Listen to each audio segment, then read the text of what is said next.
मेरे YouTube channel में आपका स्वागत है। और मैं आपका संजय कुमार एक ज्योमेट्री मैथ लेकर आपके सामने प्रस्तुत हुआ हूं। इस प्रकार के प्रश्न जो है बिहार बोर्ड की मैट्रिक एग्जामिनेशन में अक्सर पूछी जाती है और इस पर आधारित भी प्रश्न पूछी जाती है। तो आइए हम सीधा टॉपिक पे आते हैं। यहाँ प्रश्न है कि OA और OB दो विपरीत किरण है। विपरीत किरण OA और OB, तो पहले हम OA एक किरण खींच लेते हैं, ये OA हुआ, ठीक है। इसके विपरीत किरण OB है, तो इसके विपरीत किरण ये OB हो जाएगा।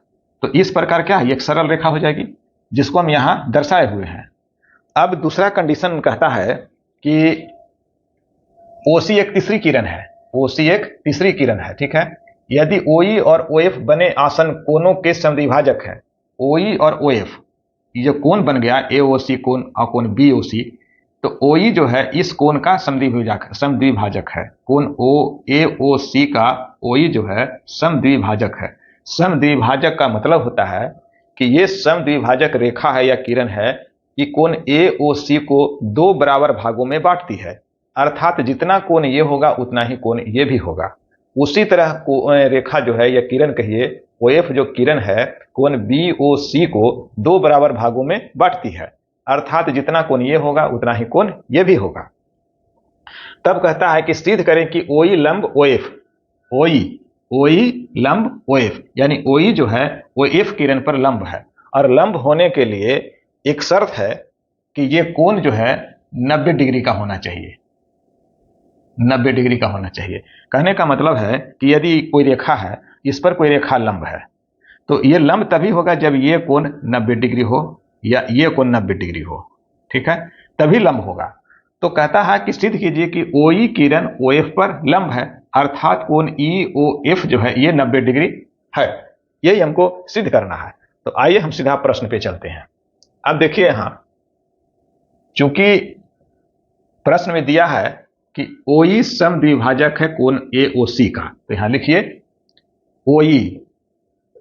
OE किरण समद्विभाजक है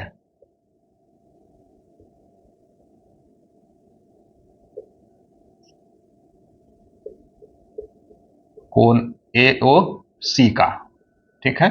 तो जब समद्विभाजक है इसका मतलब हुआ कि कोण EOC, ये कोण इस पूरे कोण का आधा होगा, कोण EOC जो है कोण AOC का ये आधा होगा क्योंकि दोनों बराबर है। तो इसलिए कोण EOC हम पहले इसी को निकालेंगे। कोण EOC बराबर हाफ कोण AOC, यह स्पष्ट हो गया। उसी तरह OF जो किरण है कोण BOC का समद्विभाजक है ना। तो यहां लिखिए OF किरण कोण BOC का समद्विभाजक है।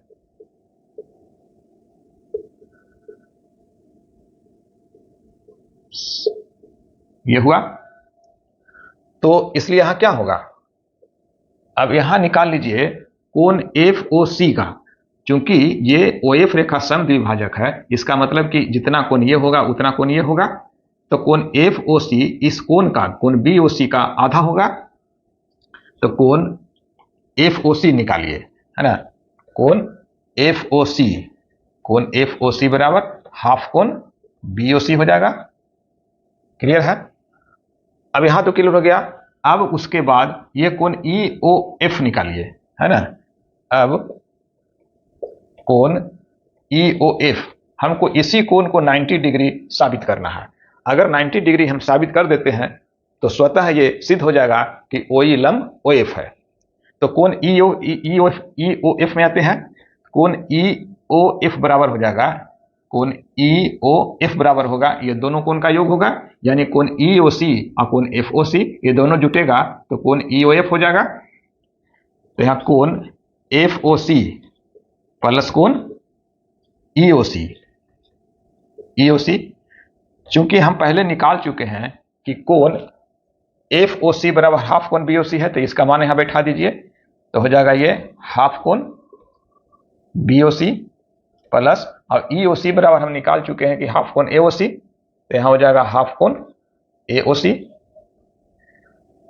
अब यहां देखिए हाफ हाफ कॉमन कर लीजिए, ये कॉमन कर लिया तो बच गया कोण BOC अब प्लस कोण AOC।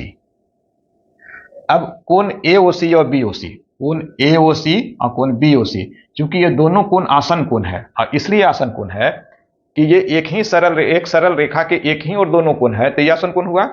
और ज्यामितीय नियम है कि किसी रेखा के एक ही ओर के आसन कोणों का योग 180 डिग्री होता है। तो इस नियम के तहत कोण AOC और कोण BOC ये दोनों मिल करके 180 डिग्री होगा, यानी ये कोण और ये कोण दोनों मिलकर के 180 डिग्री होगा।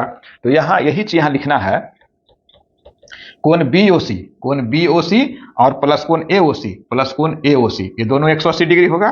तो यहां 180 लिखिए, 180 डिग्री। अब चूंकि यहां कट जाएगा, 2 से 180 90 डिग्री हो गया यहां।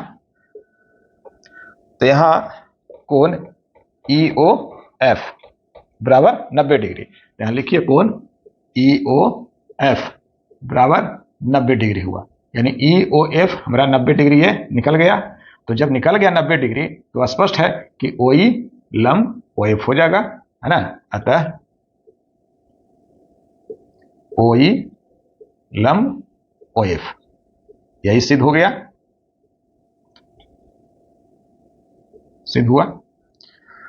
तो इस प्रकार के प्रश्न को जानने और समझने के लिए आप मेरे YouTube चैनल से बने रहिए, और यदि मेरी वीडियो अच्छी लगी हो तो आप लाइक जरूर कीजिए, और यदि आप मेरे चैनल पर पहली बार हैं तो सब्सक्राइब जरूर कीजिए।